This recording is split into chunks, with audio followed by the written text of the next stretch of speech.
এবার ফিটনেসবিহীন শরীরে উড়াধুরা নিচে সমালোচনার মুখে ঢাকায় সিনেমার চিত্রনায়িকা পরীমণি। তাও আবার সাবেক স্বামী শরীফুল রাজের সামনে এরকম স্টেজ পারফরমেন্স করতে দেখা যায় পরীমণিকে। প্রিয় ভিউয়ার্স, এই বিষয়ে বিস্তারিত জানতে সম্পূর্ণ ভিডিওটি না টেনে দেখতে থাকুন। সম্প্রতি পরীমণিকে একটি স্টেজ পারফরমেন্স করতে দেখা যায়।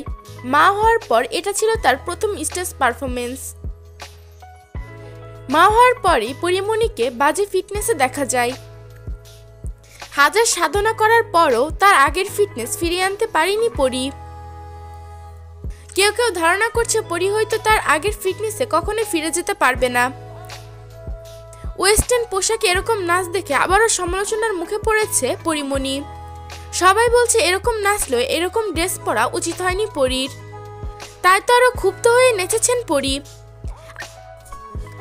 আবার দেখা যায় নাচের সময় অতিরিক্ত ওজনের কারণে পরীমণিকে কোলে নিতে হিমশিম খাচ্ছে চিত্রনায়ক ইমন। কোনো রকম কোলে নিয়ে নাচটা কমপ্লিট করেছে ইমন।